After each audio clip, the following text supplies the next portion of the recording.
వీక్షకులందరికీ నమస్కారం. జూన్ నెల ద్వాదశ రాశులపై ఏ విధమైనటువంటి ప్రభావాన్ని చూపెడుతూ ఉన్నది, జూన్ నెలలో ఉండేటువంటి గ్రహస్థితి 12 రాశులను ఏ విధంగా ప్రభావితం చేస్తూ ఉన్నది, ఈ విషయాన్ని ఈ వీడియో ద్వారా తెలుసుకుందాం. కన్యా రాశి వారికి జూన్ మాసం సాధారణమైనటువంటి మాసంగానే చెప్పాలి. కారణం ఏమిటి అంటే, ఇప్పటి వరకు యోగిస్తూ వస్తున్నటువంటి లాభస్థాన స్థిత కుజుడు ఈ మాసమందు వ్యయస్థానానికి సంచారం చేస్తున్నారు. సింహరాశిలోకి కుజుడు వస్తూ ఉన్నారు. ఇది కించిత్ ఇబ్బంది పెట్టేటువంటి విషయం. వ్యయస్థానంలోనే కుజకేతువుల యొక్క యుతి ఉన్నది కాబట్టి అది కూడా ప్రభావాన్ని చూపెడుతూ ఉంటుంది. ఈ రాశి వారికి అనుకూలించే గ్రహాలు చూస్తే షష్ఠ స్థాన స్థిత రాహువు, అలాగే ఈ మాసంలో దశమంలోకి రవి వస్తూ ఉన్నారు. అది కూడా 15వ తారీఖు దాటాక. అప్పటి వరకు అటు గురుబలము లేదు, కుజబలము లేదు, మిగతా గ్రహాల తాలూకు బలాలను చాలా తక్కువగా ఉన్నాయి. మరి కేవలం రాహు యొక్క బలం మీద మాత్రమే ఆధారపడి ముందుకు వెళ్ళేటువంటి పరిస్థితుల్లో దీర్ఘ సంచార గ్రహాల్లో సప్తమంలో ఉండేటువంటి శనేశ్వరుడు కూడా కించిత్ ప్రతికూలుడే కాబట్టి రవి బలం వచ్చేంత వరకు, అనగా 15వ తారీఖు వచ్చేంత వరకు కూడా ఈ రాశి వారు కొంత జాగ్రత్తగా ఉండడం మంచిది. జాగ్రత్త అంటే అదేదో పెద్ద ప్రమాదం అని కాదు. రవి గనక బలంగా ఉంటే, దశమంలో బలంగా ఉంటే వృత్తి ఉద్యోగాల్లో ఉన్నటువంటి సమస్యలను ఆయన కొంత తగ్గించి వేస్తాడు. అర్ధసిద్ధి సదారోగ్యం బంధు సంతోషవర్ధన.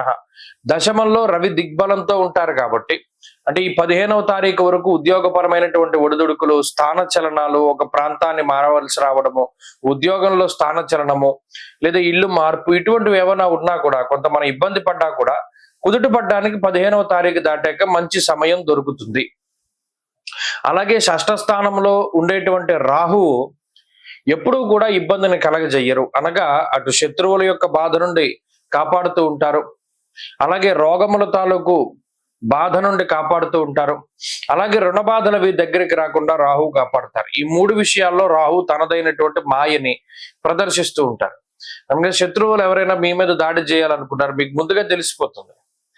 లేదు, ఏదైనా ఒక సోర్సు మీకు ముందుగా చెప్తూ ఉంటుంది, ఒక 6th సెన్స్ రూపంలో కానీ, లేదా కలొస్తూ ఉంటుంది, మనకి ఇది ఎలా ఏదైనా చెడు జరగచ్చు కాబట్టి మనం ఈ పని చేయకూడదు. చాలా వింతగా ఉన్నప్పటికీ ఇవన్నీ కూడా కన్యా రాశి వారికి జరుగుతాయి. ప్రత్యేకించి విదేశీయానానికి సంబంధించినటువంటి విషయాలు మాత్రం బాగున్నాయి.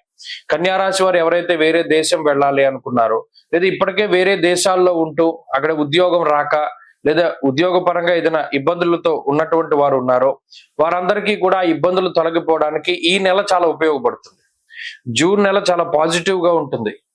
అంటే నాన్ రెసిడెన్స్, అంటే ఈ ఎన్ఆర్ఐలందరికీ కూడా, అంటే ఎవరైతే మన వాళ్ళు భారత సంతతి చెందినటువంటి వారు వేరే దేశాల్లో ఉన్నారు, అది ప్రపంచవ్యాప్తంగా, వారందరికీ కూడా ఈ గ్రహస్థితి చాలా గొప్పగా ఉపయోగపడుతుంది.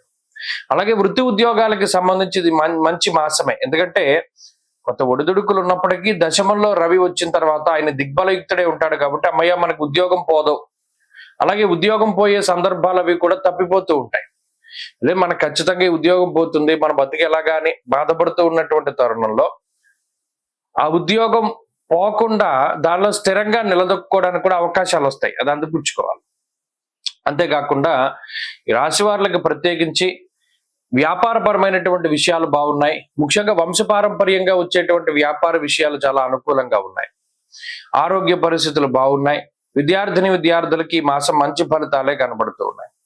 కన్యా రాశి వారు ఈ మాసంలో మరింత అనుకూలమైనటువంటి ఫలితాలను సాధించడానికై కుజగ్రహ ఆరాధన, ముఖ్యంగా సుబ్రహ్మణ్య ఆరాధన, వీలుంటే మంగళవారాలు సర్పసూక్తంతో సుబ్రహ్మణ్య స్వామికి అభిషేకం జరిపించుకోవడం చెప్పదగినటువంటి సూచన. స్వస్తి.